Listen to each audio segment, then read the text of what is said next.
La senadora Xóchitl Gálvez debe ir a la Facultad de Ingeniería para explicar 3 cosas. La primera, debe modificar su tesis. La segunda, ¿por qué no cuadra el porcentaje donde su esposo tiene 30%, ella tiene 80% y su hija tiene 20%, es decir, para ella es un 100%.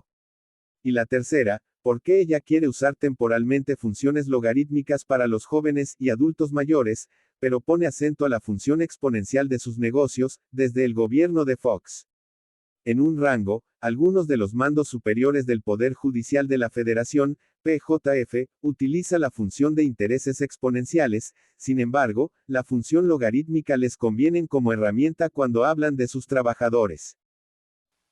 La prueba es que no les interesaron los fideicomisos cuando tenían un presidente ministro a modo, los primeros 5 años. Con Saldívar. Con Saldívar, exactamente. Pero ahora que tienen a Norma Piña, que está ejerciendo una verdadera resistencia y un efectivo contrapeso, no les conviene un poder judicial fuerte. Segundo, me parece que el objetivo es convertir a los ministros en enemigos públicos, en enemigos del pueblo, en símbolos de la corrupción y de los privilegios, para galvanizar al electorado en torno al plan C. Recordemos que de lo que se pretende es de someter a los jueces y ministros a elección popular. Y tercero, tenderle una trampa al Poder Judicial en la que se termine inevitablemente convirtiendo en juez y parte, porque todo esto se va a impugnar y eventualmente recaerá otra vez en la Corte. De modo que le servirá también para dibujarlos como protectores de sus propios privilegios. Es una trampa también. Entonces, es una buena jugada política. Sí, esa la quiero discutir más a fondo más adelante. Sí. Pero todo esto se está orquestando con una serie de mentiras flagrantes difundidas por el aparato propagandístico del gobierno. Y quisiera rescatar algunas de esas mentiras. Primero, que se trata de un asunto de austeridad. ¿Sí? ¿Cómo se atreven a alegar que detrás de la intención hay una preocupación legítima por la austeridad cuando el gobierno se acaba de endeudar por casi 2 billones de pesos? ¿Cómo le pueden importar 15,000 millones, que son un ápice? Bueno, todo suma. No, pero a ver, 2 millones a mí me parece más que cínico, perverso, Leo. Segundo, que se trata de un asunto de corrupción. No solo no han demostrado nada, como tampoco lo hicieron en todos los destrucción de los fideicomisos previos, en el clásico mantra acusatorio de la corrupción que utiliza este gobierno para destruir cualquier cosa que se le ponga enfrente. Sino que no han dicho nada de los otros 176 fideicomisos que tiene el gobierno con más de $500 million de pesos, 550 y tantos mil millones de pesos, 17% de los cuales están en manos de militares. ¿Por qué no han dicho nada de esos fideicomisos? Que son muchísimo más abundantes que los de la Corte. Tercero, que el Poder Judicial no regresa sus subejercicios a la tesorería. Eso es falso. Ayer la oficial mayor Gisela Morales demostró con datos y documentos que además son públicos en las cuentas públicas cómo año con año el Poder Judicial regresa los subejercicios a la tesorería. El año pasado apenas fueron casi 3,000 millones de pesos. Y cuarto y último, que no afecta esto a los 55,000 trabajadores del Poder Judicial, que solo afecta a ministros y a sus privilegios, cuando eso es falso. Al menos 6 de los fideicomisos son de ahorros voluntarios y afectan cosas como pensiones, salud, vivienda, retiro. Algunos han trazado una analogía de que es como si se tratara de que te quitaran tu Afore, ¿no?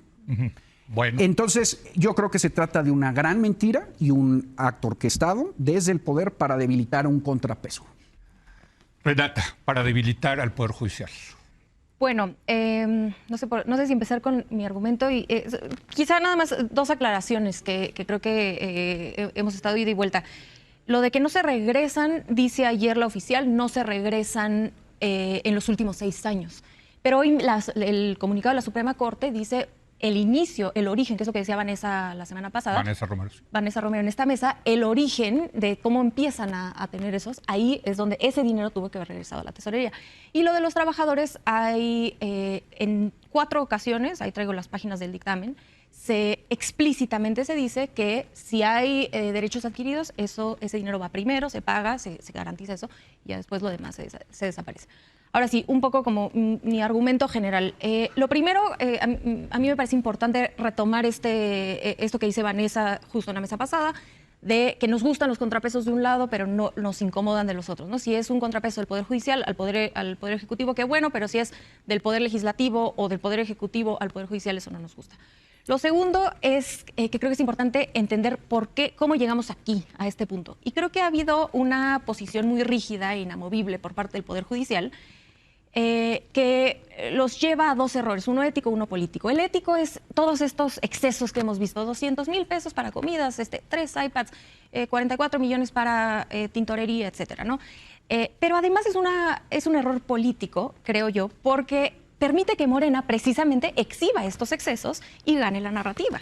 Entonces, en vez de decir, bueno, a ver, sí, ha habido excesos, vamos a cambiar esto, porque este debate no es nuevo, este debate lleva todo el sexenio con los sueldos de los ministros, con la ley de austeridad, que nos puede o no gustar, pero es una ley que pasó legítimamente legal.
El día 28 de septiembre, el Poder Judicial solicitó un 4% más de los 77.6 mil millones de pesos del presupuesto de egresos de la Federación, PEF, 2023.